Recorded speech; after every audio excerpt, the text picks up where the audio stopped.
가장 좋은 길로, 가장 완전한 길로 우리를 인도하신 하나님께서 오늘 우리를 이 예배의 자리로 부르신 줄로 믿습니다. 가장 필요한 말씀을 허락하실 때 경청함으로 그 복음의 은혜를 누리며 사는 귀한 주의 자녀들 되시기를 진심으로 축복합니다. 세상을 이롭게 하는 그리스도인, 우리 새영광교회의 슬로건입니다. 이렇게 교회마다 교회가 향하는 가치, 어떤 목표가 있습니다. 교회 이름이 알려진 교회의 3대 슬로건이 있는데 그 세 가지 슬로건 중에 세 번째 슬로건이 눈길을 끕니다. 상식이 통하는 교회, 상식이 통하는 교회. 이 슬로건을 내걸었던 목사님의 변을 들어보니까 꽤나 많은 성도들이 교회에서 상식이 통하지 않는 것 같아서 답답하고 상처를 받더라는 겁니다. 그래서 이 상식이 통하는 교회, 이 슬로건을 내거니까 그것이 좋아서 몰려드는 성도들도 많더라는 겁니다. 물론 이 상식, 이 말이 인간의 상식이 과연 선하겠는가 하는 반론을 제기할 수 있습니다. 불완전한 인간의 상식보다 완전하신 하나님의 말씀에 순종하는 것, 그것이 교회가 가야 할 길 아니겠는가, 그런 반론이 있을 수 있습니다. 다만 결국 이 상식이 통하는 교회를 추구하는 이 교회가 하는 일이 무엇이었는지를 확인해 보면 교회의 이 상식이 통하는 이 가치가 꽤 괜찮은 가치라는 것을 알 수 있게 됩니다.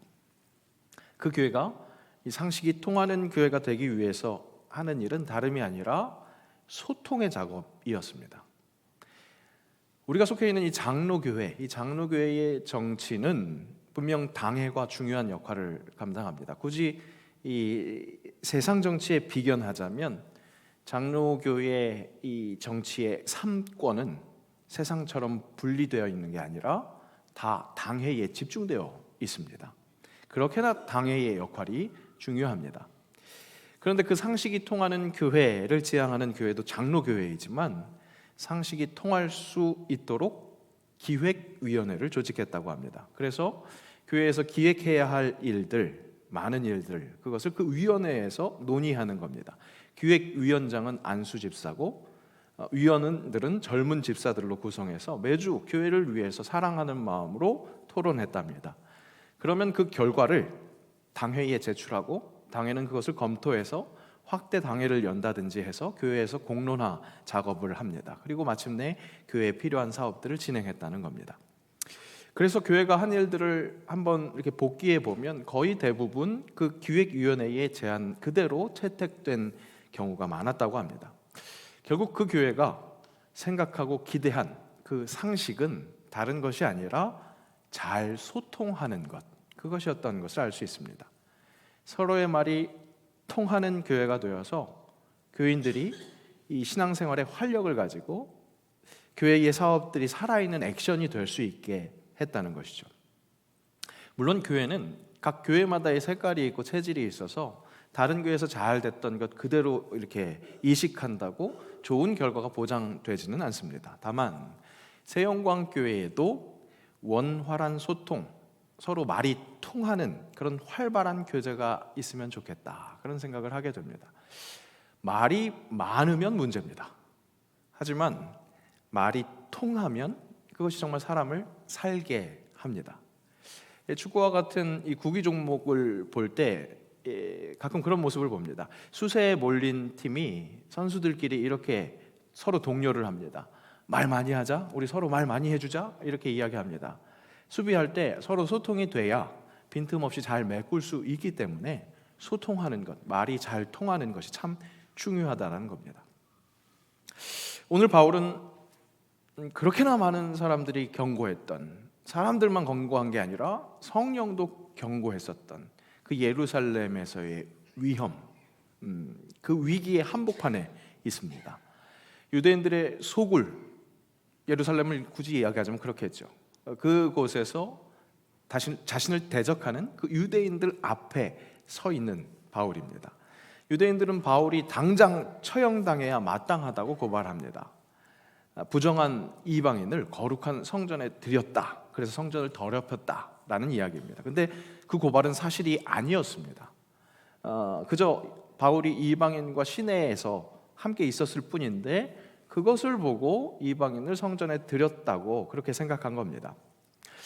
인터넷상에서 무엇인가 의혹이 제기되면 제대로 확인되지도 않은 상태에서 기사가 재생산되고 마치 마녀 사냥하듯이 그렇게 달려드는 이런 우리 시대의 세태가 우리 시대의 이야기만은 아닌 것 같습니다. 동서고금을 막론하고 죄악에 붙들린 사람들이라면 그런 습성을 가지고 있는 것 같습니다. 잘 확인하지 않고 침소봉대하는 그런 일. 바울에게 확실히 위기입니다. 하지만 이때까지 죽을 뻔한 위기를 워낙 많이 넘겨서 그랬는지, 아니면 우리가 지난주에 확인했었던 것처럼 바울은 부활하신 예수님을 만났기에, 그래서 영생에 대한 확신이 있었기에 그랬는지 죽음에 대한 두려움이 없어 보이고, 이런 위기 속에서도 오직 복음을 전해야겠다라는 그런 의지를 강하게 보여주고 있습니다. 그런데 오늘 본문의 장면에서 우리의 시선을 더욱더 사로잡는 것은 그렇게 복음 전파에 집중되어 있는 바울의 무기라고 할까요? 큰 장점, 그것이 우리의 눈을 사로잡습니다. 바로 말이 통하는 무기였습니다. 말이 통하는 것. 당시 통용했던 언어들을 한번 정리해 보겠습니다. 헬라 문화가 세상을 주도했던 시절입니다. 그렇기 때문에 지식인이라면, 세계인이라면 헬라 말을 할 줄 알았습니다. 유대인들은 당연히 히브리 말을 썼습니다. 오늘 읽은 말씀에서 바울은 이 두 언어를 모두 다 사용하고 있습니다. 로마의 군 간부 천부장에게는 헬라 말을 씁니다. 헬라 말은 그 천부장이 알아들을 수 있는 말인 것뿐만 아니라 바울이 그 헬라 말을 함으로 인해서 다시 한번 바울을 바라보게 되는, 헬라 말을 하네? 하고 한번 다시 한번 바라보게 하는 그런 언어였습니다. 그래서 바울을 다시 한번 주목합니다. 그래서 바울이 요청한 이 군중들에게 말을 할 수 있는 그 기회를 부여합니다. 지금 바울은 유대인들에게 고발당해서 이렇게 쫓기는, 어떻게 보면 몰려있는 그런 상황인데도 불구하고 군중들을 향해서 말을 할 수 있는 기회를 천부장에게 헬라 말을 함으로 얻어내게 된 겁니다. 그렇게 기회를 얻은 바울, 이번에는 그 유대인 군중들을 향해서 그들이 알아들을 수 있는 히브리 말을 합니다. 물론 이 학자들은 오늘 이 40절에 나와 있는 이 히브리 말을 진짜 히브리어가 아니라 당시 사람들이 히브리어보다도 더욱더 모국어처럼 여겼을 아람어였을 것이라고 그렇게 추정을 하기도 합니다. 어쨌든 중요한 것은 바울은 말이 통하는 사람이었다는 겁니다. 유대인이든지 이방인이든지 바울은 그들이 알아들을 수 있는 말을 선택해서, 분명히 효과가 있을 말을 선택해서 말하는 것을 볼 수 있습니다. 지난주에 죽을 각오로 예루살렘에 들어가는 그 바울의 모습이 마치 예수님께서 예루살렘에 입성하셨던 그 모습과 많이 닮아 있다라는 말씀을 드렸습니다. 바울이 오늘 헬라인이든지 유대인이든지 말이 통하는 모습, 그 모습 또한 예수님의 모습과 비슷합니다. 바로 하늘과 땅을 연결하는 중간자적인 모습을 보여주고 있다는 사실입니다. 물론 하나님과 사람 사이의 유일한 중보자 되시는 분은 우리 주 그리스도 예수뿐입니다. 다만 그분의 그 구원의 복된 소식을 전하는 메신저가 되어야 하는 것, 그것은 그리스도의 제자인 우리의 사명입니다. 바울은 바로 그 중간자, 전달자의 역할을 충실하게 하기 위해서 유대인들과 또 이방인들과의 접점을 찾습니다. 그리고 그 접점에 자신을 맞춥니다. 그러니까 천부장에게 어필해야 할 때는 헬라 말을 쓴 겁니다. 그리고 유대인들에게 복음을 전해야 할 때는 히브리 말, 이 아람어를 쓴 겁니다. 그렇게 말이 통하는 사람이 되려고 자기가 상대방에게 맞춰줍니다. 이는 이 땅에 오신 예수 그리스도, 하나님의 본체, 그분의 모습을 닮은 겁니다. 하나님의 아들이, 하나님이 인간의 몸을 입고 이 땅에 오신 그 성육신과 같이 이 땅에 맞춘 모습을 보여줬다는 거죠. 예수님 어떻게 오셨습니까? 요한복음 말씀 증언합니다. 함께 읽습니다. 말씀이 육신이 되어 우리 가운데 거하심에 우리가 그의 영광을 보니 아버지의 독생자의 영광이요 은혜와 진리가 충만하더라.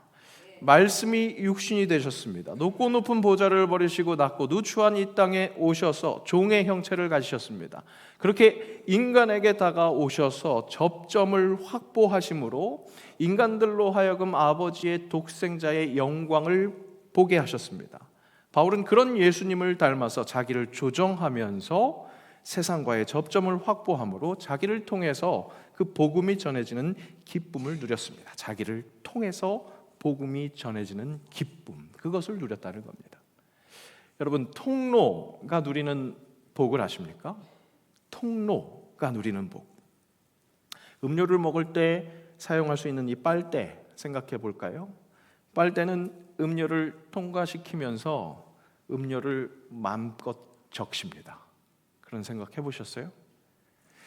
음료의 종착지가 아니니까 그냥 다 흘려보내는 것 같지만 그 음료의 종착지까지 흘려보내는 동안 음료를 충분하게 적시는 거죠.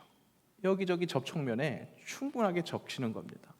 남는 것 같지 않아서 그 음료를 누리지 못하는 것 같지만 쉴 새 없이 통과시킬 때 음료에 풍덩 젖어 있는 것과 다름없이 그 음료를 누리고 있는 것이 빨대의 그 수혜라는 것이죠. 복음이 전달되어야 할 군주들을 향해서 바울은 자신의 간증을 내어놓습니다. 자기에게 임한 복음, 그 기쁜 소식을 전하기 위해서 자기가 경험했던 예수 그리스도를 다시 한번 일깨웁니다. 다메섹 도상에서 일어났던 그 예수를 만난 그 사건을 다시 한번 되새기는 겁니다. 그 찬란했던 순간, 자신의 인생이 뒤집히던 그 순간을 떠올리면서 어땠을까요? 감격이 넘쳤을 겁니다. 다시 한번 그때의 감격으로 돌아갈 수 있을 겁니다. 은혜 충만할 수 있었을 겁니다. 그래서 그런지 사도행전에는 그 바울의 회신 장면을 3번이나 반복해서 소개합니다. 그만큼 중요한 장면이었습니다. 특별히 바울이 그 기억을 재차 떠올리는 이유는 자기 혼자 감격에 젖어서 그 떠올릴 때마다 종교적 카타르시스를 느끼는데 거기에 함몰되려고 한 것이 아니었습니다. 철저히 그 복음을 전해야 하기 때문에 듣는 사람, 복음을 받는 사람이 그 말을 알아듣기를 바라는 마음으로 자기의 감동을 다시 한번 일으키고 그것을 증언하는 겁니다. 하나님의 사랑을 너무나 잘 깨달았다면 그것이 잘 깨달아졌으면 하는, 저 사람에게도 깨달았으면 하는 마음으로 하나님의 아들이 인간의 몸을 입고 이 땅에 오신 것처럼 그 간절한 그 마음을 동감하면서 다시 한번 듣는 이들의 마음에 하나님의 사랑이 전달되기를 바라는 겁니다. 그래서 땅의 접점을 확보하는 거죠. 헬라인이라면 헬란 말로, 유대인이라면 히브리 말로 열심히 접점을 찾았는데 그렇게 관을 연결시키는 거죠. 근데 그 관을 통해서 전달되는 말씀의 동력은 어디에 있을까요? 바울이 사람들이 알아들을 말을 골라서 접점을 확보하는 그 노력에 함께 합력하는, 말씀이 진짜 전달될 수 있는 동력은 어디까지나 하늘에 있습니다. 하나님의 말씀 그곳에 동력이 있다는 거죠. 사람이 접점을 잘 찾습니다. 관이 그래서 연결되었습니다. 그래서 그 관 안으로 들어가는, 그래서 통과하는 그 말씀의 동력은 어디까지나 샘물이 솟아나는 바로 그 지점, 하늘에 있다는 겁니다. 우리가 세상을 향해서 말이 통하는 사람이 되고 싶을 때 각 세상의 접점, 거기에 집중해야 합니다. 그런데 그만큼이나 어쩌면 그거보다도 더욱더 중요하고 우선시 되어야 하는 것은 하늘과의 접점입니다. 말씀이, 그 말씀의 동력이 하늘에서부터 임하기 때문에 예수 그리스도, 말씀이 육신이 되어 우리 가운데 오신 그 예수님께 동력이 있기 때문에 어디까지나 하늘과의 접점이 우리의 관심이 되어야 한다는 거죠. 그분의 말씀에 활력이 있습니다. 그분의 말씀에 동력이 있습니다. 히브리서 말씀은 확실히 증언합니다. 함께 읽습니다. 하나님의 말씀은 살아있고 활력이 있어 좌우의 날선 어떤 검보다도 예리하여 혼과 영과 및 관절과 골수를 찔러 쪼개기까지 하며 또 마음의 생각과 뜻을 판단하냐니. 그렇습니다, 여러분. 우리가 진정 생명력 있는 말씀을 잘 전하는 그런 말이 통하는 사람이 되기 위해서는 땅의 접점만큼이나 중요하고 어떻게 보면 먼저 집중해야 할 것이 하나님과의 연결점입니다. 바울은 굉장히 열정적인 사람이었습니다. 그렇게 이방인에게는 헬란 말로, 유대인들에게는 히브리 말로 그 접점을 찾아서 연결하는 열심을 보여줬습니다. 그런데 그런 그의 열정의 정체 또한 무엇이었는가? 열정의 정체. 열정이란 뜻을 갖고 있는 enthusiasm이라는 단어는 en, 안에서 라는 뜻의 en, 데오스, 하나님, 그 합성어에서 온 말입니다. 사람의 진정한 열정은 하나님께 신과의 접점이 확보되어 있을 때 건강한 열정이 발산될 수 있다는 겁니다. 말이 통하는 사람 바울, 사람들과의 접점, 다언어의 무기를 가지고 있었던 바울의 말이 결국 그 접점을 통해서 뿜어져 전해져 줄 수 있었던 이유는 바울이 하는 말이 사람 바울의 말이 아니라 하나님의 말씀이었기에, 하나님의 말씀의 활력이 있었기에 전달될 수 있었다는 겁니다. 여러분, 그렇습니다. 그리스도인은 개토화돼서 세상과 격리되어서 분리되어서 말이 통하지 않는 사람이 아니라 말이 통해서 진정 생명이 전달될 수 있는, 그렇게 전할 수 있는 사람이 되어야 합니다. 잊지 마십시오. 우리는 세상에 사는 사람들입니다. 세상을 이롭게 하는 그리스도입니다. 508장 어떻게 찬양합니까? 주 내게 부탁하신 일 천사도 흠모하겠네. 화목해 하라신 주님의 말씀을 온 세상 널리 전하세. 아멘. 복음을 전하는 것, 천사가 흠모할 만한 일입니다. 그런데 그 복음을 전하는 일이 어떤 일이라고요? 지옥으로 떨어질 것이다, 그렇게 협박하고 정죄하는 것이 아니라 천국으로 합류하라, 화목해 하라신 구주의 말씀을 전하는 것이다, 그렇게 가르쳐주고 있습니다. 그 화목을 위해서 무엇보다 하늘과의 접점을 놓치지 않는 사람이 되어야 한다는 사실입니다. 그래야 빨대처럼 음료수가 쑥쑥 지나갈 수 있도록, 그래서 그 음료수를 충만하게 누릴 수 있도록 그렇게 사는 그런 사람이 될 수 있다는 것이죠. 예수님 세상의 빛이라 하셨습니다. 빛은 이 어둠에 흩뿌려집니다. 그러니까 흩뿌려지니까 그 빛을 제대로 알아보지 못하는, 누리지 못하는 사람들이 있었습니다. 빛이 어둠에 빛이 돼 어둠이 깨닫지 못하더라. 예수님 오셨을 때의 그 상황이었습니다. 바울이 예수님의 부르심을 받았던 그 다메섹 도상에서도 흩뿌려진 빛을 바울과 함께 온전히 누리지 못한 사람들이 있었습니다. 그것이 오늘 다시 한번 언급되죠. 나와 함께 있는 사람들이 빛을 보면서도 나에게 말씀하시는 이의 소리는 듣지 못하더라. 바울에게 임한 예수 그리스도의 그 빛은 사람들이 함께 봤습니다. 이게 무엇이지?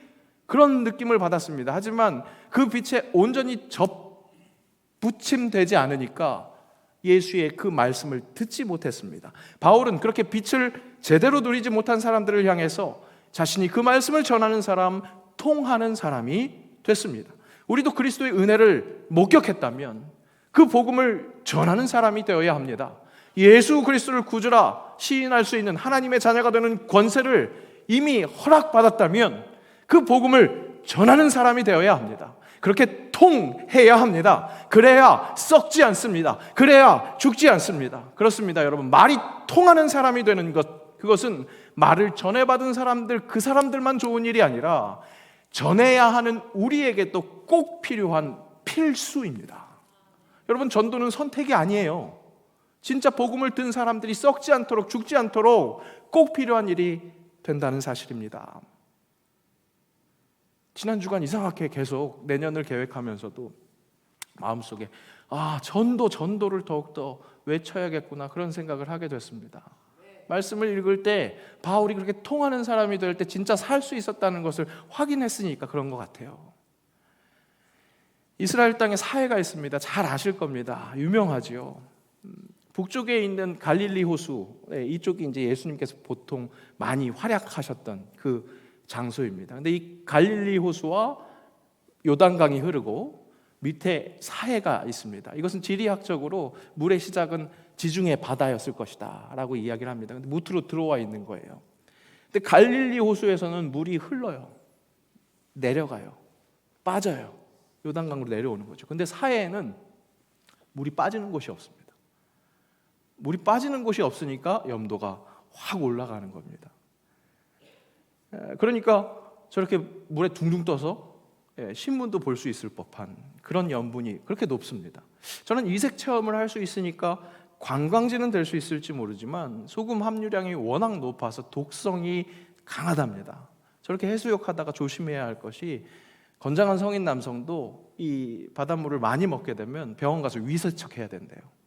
그러니까 좀 나이가 있으신 어르신들인 경우 바닷물을 조금만 삼켜도 혈압이 올라가고 호흡이 곤란하고 심장에 발작이 일어날 수 있다는 겁니다. 당연히 물고기는 살지 못합니다. 그러니까 죽을 사, 바다해, 사해라는 이름이 있는 겁니다. 통하지 못하면, 배출되지 않으면, 전해지지 않으면 복음을 받지 못한 사람뿐만 아니라 복음을 들고 있는 사람도 사해처럼 될 수 있다는 겁니다. 죽을 수 있다는 겁니다. 썩을 수 있다는 겁니다. 여러분, 말이 통하는 사람이 되어야 하겠습니다. 이 말씀은 바울처럼 헬란 말도 하고 히브리 말도 할 수 있도록 당장 영어 배웁시다, 중국어 배웁시다, 이 말씀이 아닙니다. 말이 통할 수 있도록 세상과의 접점을 찾아야 합니다. 세상이 알아듣지 못할 말로 우격다짐 들이미는 것이 아니라 그들의 상식을 이해하고 상식적으로 다가갈 수 있는 배려가 필요합니다. 겉모양은 그렇게 땅을 배려해야 합니다. 하지만 결국 그 말씀의 동력은 어디까지나 하나님의 말씀, 그 능력에 있다는 것을 잊지 말고 무엇보다 하늘의 접점을 잃지 말아야 한다는 것. 나를 만나주신 그리스도 예수의 그 은혜를 계속해서 되새길 수 있도록 말씀에서 은혜를 받고 그것으로 매일매일 새로워지는 그 말씀의 동력으로 내가 확보한 그 세상과의 접점을 통해서 말씀이 전달되는 것, 그때 빨대처럼 그 복음의 은혜를 제일 먼저 경험하는 은혜의 1번 수혜자가 되는 것. 여러분, 이 은혜의 초청에 반응하시지 않겠습니까? 여러분, 정말 간절하게 초청합니다. 오늘 하나님께서 당신에게 손 내밀고 계십니다. 그 복음의 은혜로 살아가라고. 그 영적인 양식을 충만히 먹고 그것을 충만하게 배출해서 그 은혜를 먼저 온전히 누리는 1번의 수혜자가 되라고 사랑의 하나님께서 그렇게 초청하십니다. 반응하시기를 축복합니다. 사해처럼 죽지 말고, 제발 그러지 말고 하늘과 통하고 땅과 통해서 그렇게 말이 통하는 사람, 그렇게 멋있고 아름다운 복된 사람들 되시기를 주의 이름으로 축복합니다. 기도하겠습니다. 바울이 하늘과 연결되고 땅과 연결되어서 이 땅 위에 오신 그 예수님의 모습을 닮았었던 것처럼 나도 이 땅에서 말이 통하는 사람이 되고 싶습니다. 하나님이 사랑하신 세상을 정죄하고 선을 긋고 구별되려고만 하지 않고 예수님이 넘지 못한 강을 넘어오신 것처럼 바울이 복음을 들고 그 땅끝까지, 어떻게 보면 가장 땅끝이 될 수 있는 그 예루살렘으로 침투했던 것처럼 세상을 향한 그 하나님의 긍휼의 역심을 함께 동감하면서 세상의 언어에, 상식에 관심을 갖게 하옵소서. 다만 살아있고 활력이 있는 말씀, 하늘과 접붙임에서 오는 그 동력에 민감하게 하셔서 생명력 있는 하나님의 말씀만을 전할 수 있는 복음의 사람으로 삼아 주옵소서. 그 말씀에 힘입어 우리를 보라 외칠 수 있는 살아있는 주님의 증인 되게 하옵소서. 예수님의 이름으로 기도합니다. 아멘.